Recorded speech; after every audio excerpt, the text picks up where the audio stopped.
Welcome back to another episode on Journey to Authenticity, a podcast helping you to become fully authentic on your journey to success. I'm your host, Braiden Belnap, and I'm a human just like you, striving to build a dream life, all while I stay true to myself. But what if you're in a place of struggling with embracing who you truly are? Struggling with the concept of who do I want to be and what do I really want to create in this world?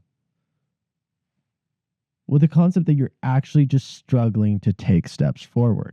You don't know where to begin, or maybe you know where you want to go, you just don't know how to execute, which naturally is leading you to not making an impact on yourself, but the ones you love most fully, and ultimately the world. That's exactly why we're here today, one-on-one, breaking down the code of transformation, my book coming out March 31st. You see, this strategy, this process of transforming your life is a process that I took to transform my own. As most of you know, and if you're new here, welcome. My story started just like everybody else's. We were born into this world, right? For me, I was born into what I called the perfect family. I had a 3-story house, absolutely amazing. My playroom was about half the size of my house now. We traveled, we had food on the table, we went on trips, played sports, you name it. My parents were together, I had siblings, we played video games, we had a lot of fun, we had a good family. From my child's eyes, it was, again, the perfect family, the perfect life. I was living the child's dreams from my perspective. Until one day that transformed fully. It changed. Caught me off guard, you name it. My parents called me and my siblings downstairs. As my mom said, your father and I are getting a divorce. I didn't fully understand that at the time, but I believed it based upon the energy in the room, parents crying, you name it. But my sister asked my parents what that meant. And after they described that, I came to learn that it created 3 main limiting beliefs for myself. 1, love is not real. I, of course, had to overcome that. I'm now happily married of many, many years. Got married at 19 years old. My wife was 18 years old. 2, you never know what's real or what's fake. Again, I was living the dream as a child. I thought my parents loved each other fully, and I'm sure they did in some regards, but they made the decision to split. So I didn't know how to tell what was real or what's fake. And 3, which thrived a lot of my success in my early years, is that I can only rely on myself. As a child, I perceived this as a lie. It created a lot of internal turmoil. So I believed that I could only rely on myself because I would never lie to myself. I would only be fully truthful, to say the least. Now, that was the end of 6th grade. Going into 7th grade, I was already questioning the meaning of life. And that first quarter of 7th grade, I began down drugs and petty theft, which, as you know, and I know, that's a really young age to start anything of that nature. It was down the road of destruction. I, not feeling safe or secure in myself, want to be part of the cool kids, which in reality just made me, quite frankly, a loser. With that, going down this path of petty theft, petty drugs, making mistakes that I held guilt and shame for so many years, like stealing from my own brother, stealing goldfish out of a car, which, as much as that might sound simple to most, that actually hurt me for so many years because I created a story that I stole these goldfish that was for, a kid going to kindergarten and the parent was struggling to pay money. The point being is I've done a lot of things that created guilt, shame, frustrations. I started to lose myself. Halfway through eighth grade, I started to really see where I was headed. Either 6 feet under or, quite frankly, jail. That's where a lot of the people I was surrounded by were headed, to say the least. And I wanted different, although I didn't know how to get there.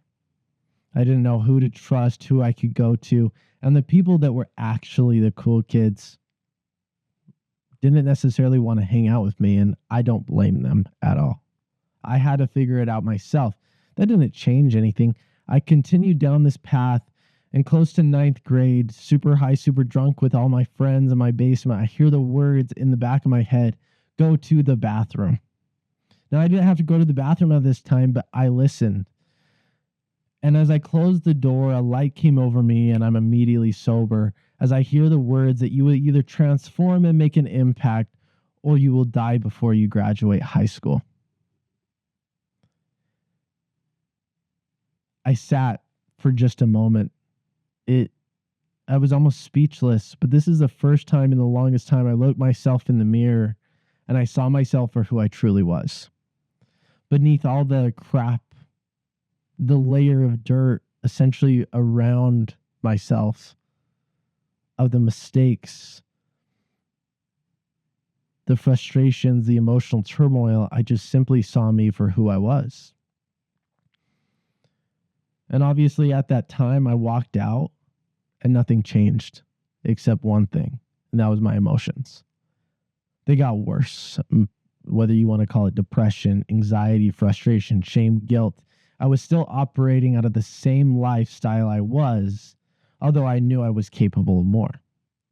Fast forward to ninth grade, I hear the similar voice in my head that this is the last day to change. I'll be the same way forever. And that day, I left school. I disconnected from social media and anything connecting me back to that life.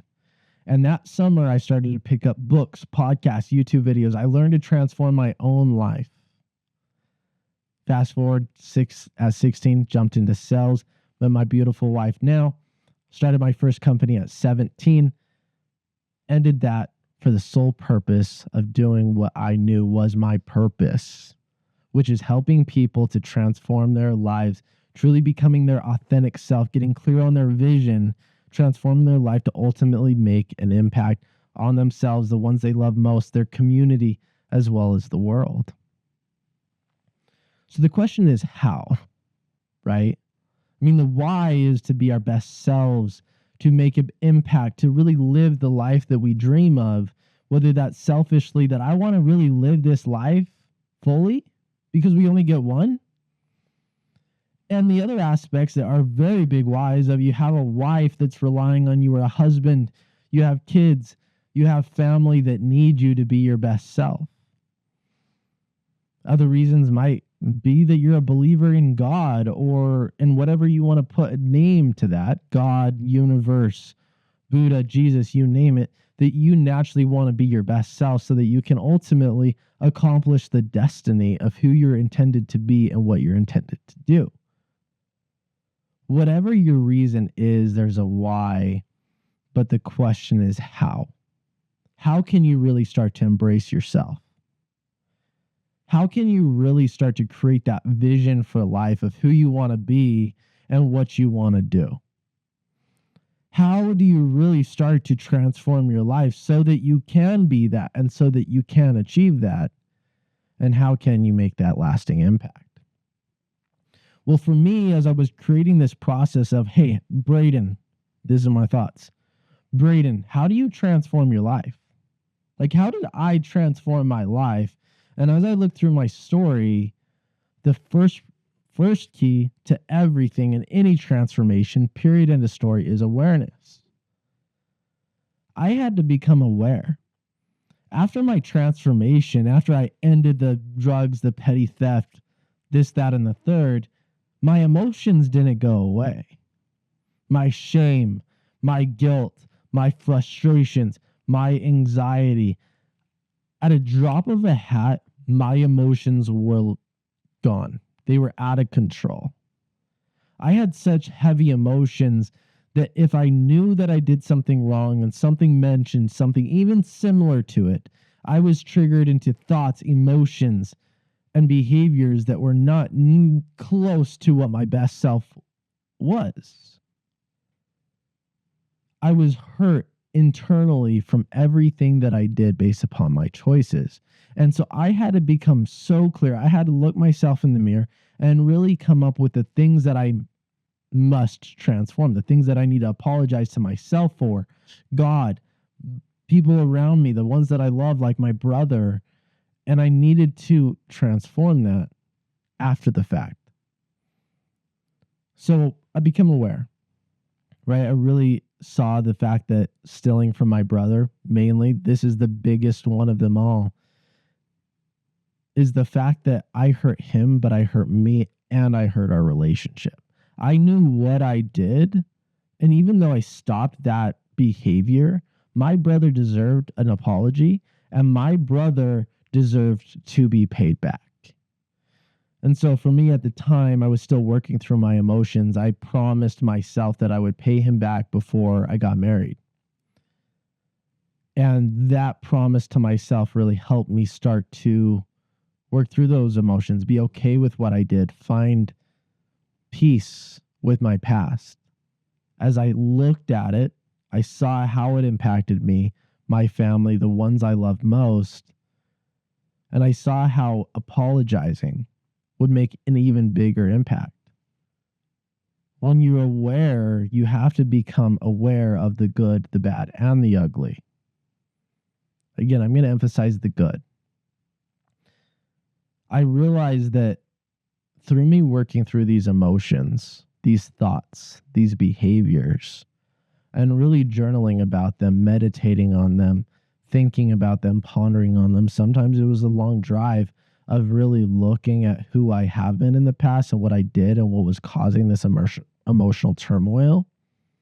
I also realized that by apologizing for keeping this example, is that someday I would also be able to help somebody else apologize, to be vulnerable, to look within.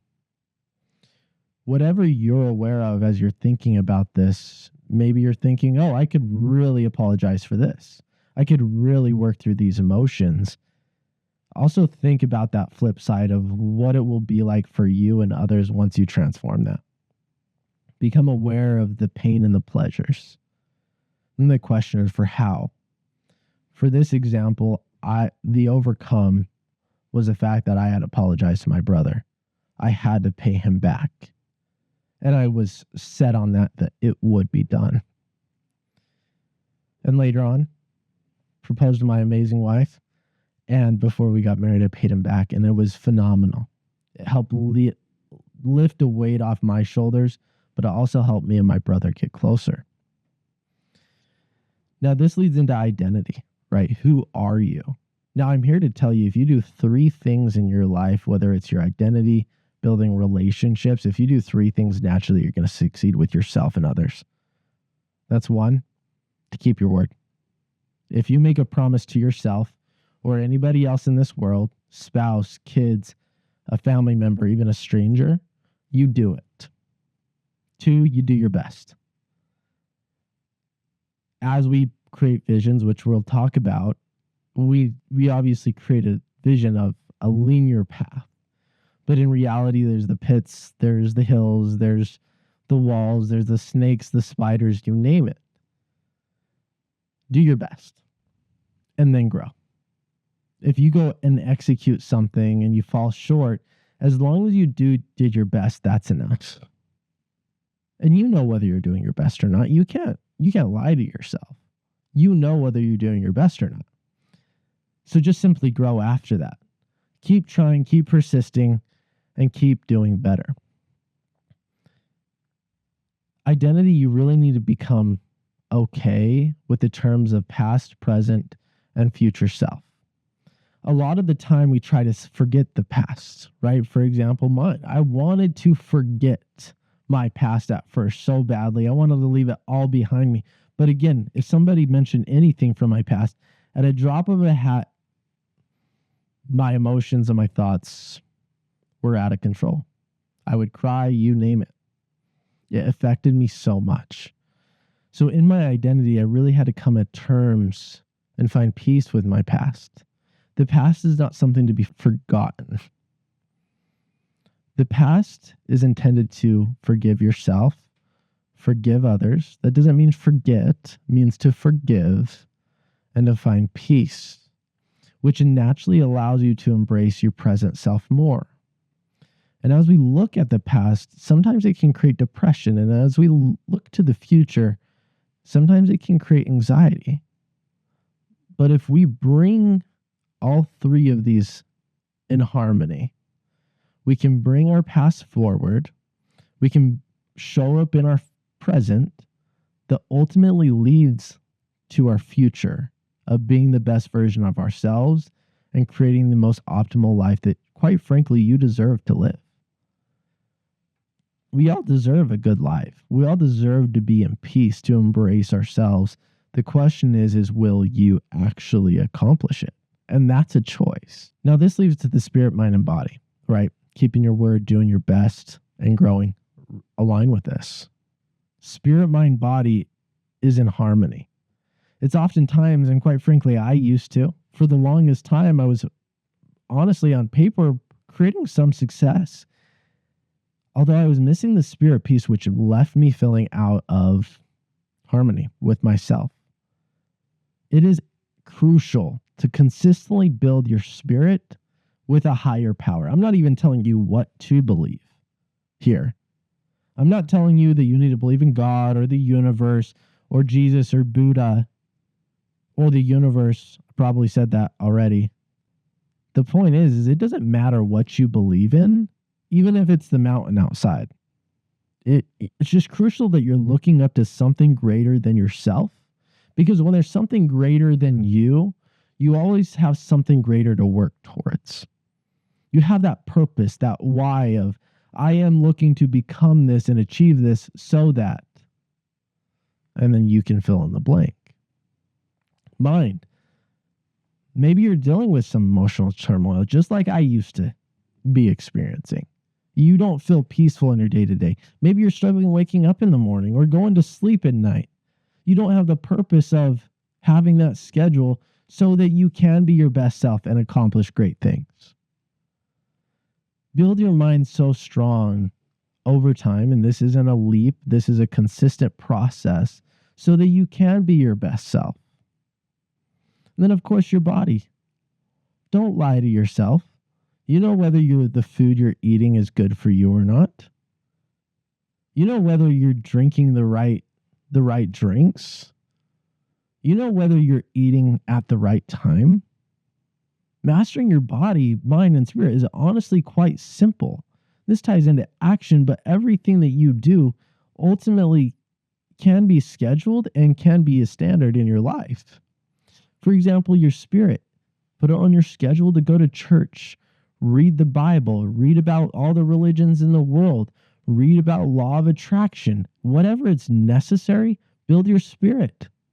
You can meditate. You can pray. Your mind, you can read. You can also meditate or journal. You can go on a nature walk. And your body, you can schedule when you're going to eat your breakfast, lunch, and dinner. You can schedule when you're going to ensure that you have a certain amount of water intake. You can schedule when you're going to work out. You can ensure that you're your best self with simplicity. Last year, 2024, I lost 30 pounds and I didn't step a single foot into the gym. Now, I'm not saying don't go to the gym. I'm also not saying to not go to the gym. What I'm telling you now is winning in your spirit, mind, body is simple. Commit to something and show up. Period. And this falls into vision, right? And we're looking at this story. First, I became aware. Second, I really started to build who I was and how I showed up in the world. And then I had to get clear on my vision of who is it exactly that I desired to be and what is it that I desired to do? I often say if you're here, you might as well become who you're destined to be to do the things that you're destined to do.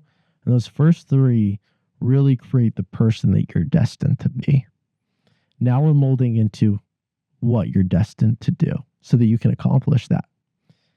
Vision has a couple of different variables. The first, which we've talked about, is past, becoming peace with it, because that is a part of your story. Your vision is from the beginning to end. We do not forget any part of this. We embrace it fully, allowing us to build the life that we desire most. So the first part of your past is to become at peace with your past. Second is to become peace in the present moment. Learn to enjoy this thing called life, the journey. The third step is one of the most important. That's realize that God has a plan for you. Whatever you believe in, realize that God has a plan for you. The universe has a plan for you. Jesus has a plan for you. Buddha has a plan for you. Whatever you look up to, realize that there is something greater than you that has a plan. Followed by your life vision. So the question is, what is a life vision? This is where I would encourage anybody listening to this. This is a foundational thing that you need to ensure that you really do create the life that you desire, is to create a life vision, right? If you're in the middle of, let's say you're at the base of a mountain. You walk up and there's a map and there's obviously the peak that you're looking to get to, but then there's 100 different hikes that you can go on. Well, it doesn't matter what hike you go on, you know where the peak is. That peak is your life vision. What does that peak look like for you? And I'll name all of the steps within your life vision that encompass your entire life. Your identity, who do you want to be? Your spirit, your mind, your body, your relationships, your impact, your finances, your business or career, your lifestyle, your material items, your skills, your knowledge, and your resume. Have a very clear direction of what that peak looks like for you, because this follows the next step, which is your next goals. You want to have 3 to 9 specific goals that you can start to walk towards, right? You're not going to know every single branch that's going to come on that hike, or the snake, or the spiders, or the really amazing animals like the deer or the elk, depending on where you live. I live here in Utah. You're not going to know every single step to get to the peak, but you can identify the next 3 to 9 steps to take to in order that you're moving in the right direction. The importance of this is, and if you're a hiker or whatever this have you, is when you go on a hike, if you get lost or in life,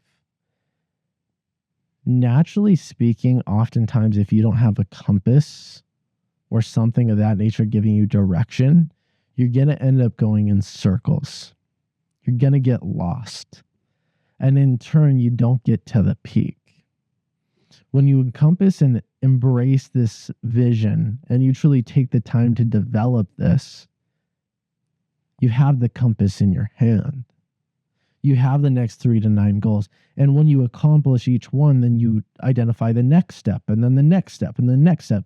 And sooner or later, you accomplish your vision. You reach the peak, and you get a look back on the view and see how far you've come. Setting goals without a life vision is you going in circles. It's you saying, yeah, this would be kind of cool. And don't get me wrong, there's some goals like that that are exciting. And that's okay to have those one-off experiences. Although you need to have that very linear path created for yourself, doesn't mean it's going to be linear. There is going to be the walls, the spiders, and the snakes. But it's crucial to know exactly how or what you're shooting for. The figuring it out is the next step, the next 2, 3, 4, 5, 6, 7, 8, 9 steps. And that's where I was able to really clarify and where I transformed my life from marketing to coaching. I realized that marketing, yes, it was a valuable asset. The knowledge, the skills that I was able to bring to that were going to help me into my future life. Now it goes with the fact that we don't forget our past. We take it forward with us. Marketing wasn't a waste of time. Door-to-door knocking wasn't a waste of time. Although it wasn't in alignment with the life and the person that I desired to become. That's where I ended that chapter of my story, and I started to do one-on-one coaching, speaking, group coaching, events, writing the book that's coming out, because it was in alignment with who I desired to become and what I desired to achieve. This will help you get clear as to whether you're on the right path or not. Followed by purpose. This is the next step. I created a vision, although I still wasn't very clear on my purpose. In other words, as I created even my coaching business to where I was able to help people get clear on their vision, embrace who they truly are, start to really transform their lives and leave a lasting impact, is what is my purpose? I was in purpose. So when I started to go through this process, I really realized that I was in purpose. I just didn't realize it. I was blind to the fact that this was my purpose. Although I was creating things within my coaching business that wasn't purposeful. It wasn't intentional. It was out of obligation because I believe I had to be a good enough coach. And that led me after my purpose to ending certain programs so that I can start the ones that I was purposeful about. And purpose comes down to three things. What are you naturally good at? What do you love? And how can you marry those two to create a career or a business? For me, if you're watching this, we'll post a picture on this. You want to get a piece of paper, write purpose at the top, and write down 3 columns. Write gifts, which essentially is your talents, your passion, what you actually love to do, and then your impact. How can you marry those two to build that career or business? Start with your gifts. What do you naturally get good at? This isn't the question of what you know now. It's also what you could possibly be good at. So, for example, when I was going through this, I wrote down all the things that I was good at.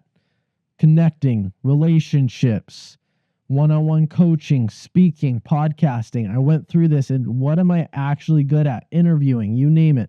But the second question is what could I possibly be naturally gifted at based upon what I know today that I haven't tried and I don't know? From there, you take it into passion. Based upon your gifts, what would you truly love or what do you believe you possibly could love? And then the third step is what can you marry to create a career or a business? Anybody listening to this after this is one step that you can take for 30 minutes and completely transform your life. It's one of the simplest things that I'll talk about today that you truly can implement, do, and know whether you're living a purposeful life. Because the next step is execution. Create 10 ideas. If you're not living in your purpose right now, create a list of 10 ideas. 1 being the one that you genuinely believe you're going to love, you're naturally good at, and truly can execute. Start there. Educate yourself. Read books, podcasts, YouTube. Go job shadow somebody. Go to somebody's business and really experience what it's like. And if you found that thing, fantastic. Move forward with it. If not, move to step 2, 3, 4 until you find your purpose.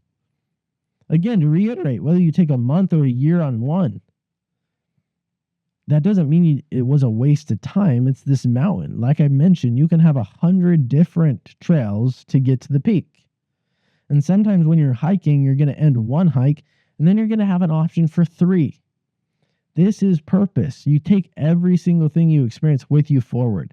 And when you find that path, when you're fully purposeful and you walk it, life is so much greater. And then we follow up with action. I'm going to highlight one thing here when it's taking action. The majority of people believe that it takes 30 days to build a habit. And I genuinely believe that there's one habit that you must create for yourself.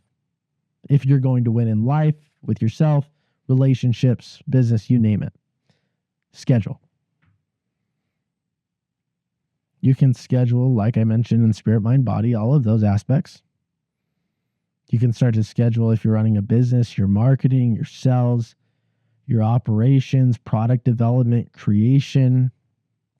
You can schedule your lifestyle, trips, when you're going to be done, when you're going to eat dinner with your family.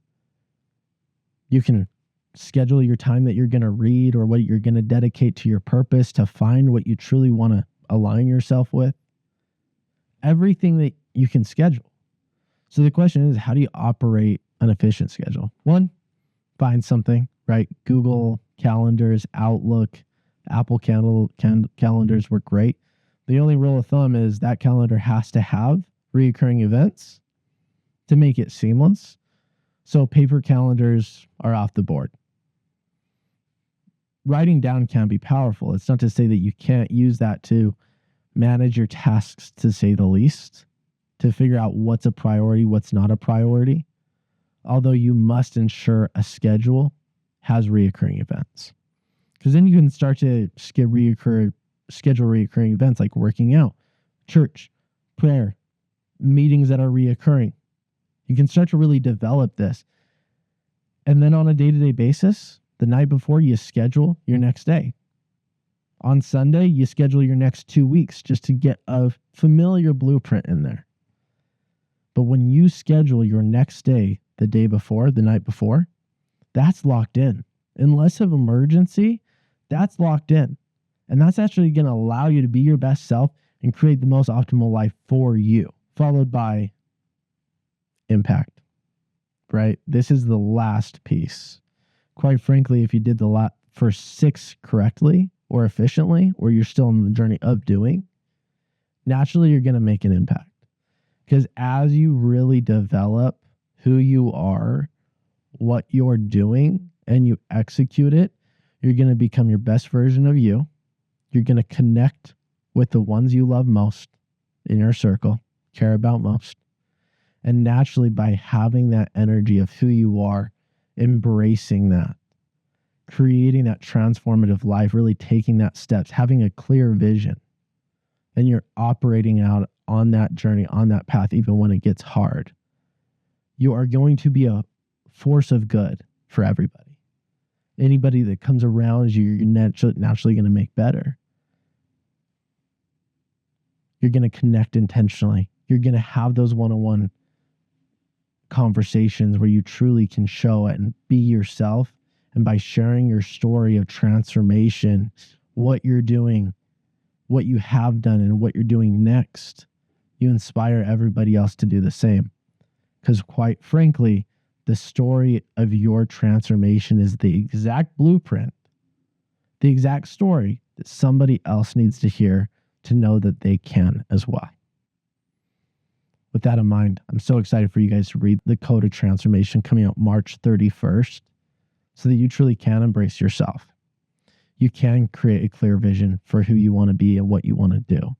You can start to live that transformative life, and you can leave a lasting impact. Thank you so much for joining me into the Journey to Authenticity podcast today. If you liked what I had to say, be sure to subscribe and leave a review. This helps to ensure that I show up on a one-on-one basis with you, but it also ensures that I get the most optimal guests to help you transform your life. That in mind, I'm going to leave a link below for the book. Excited for you to read and hear all your thoughts. Have a good rest of your day, everybody.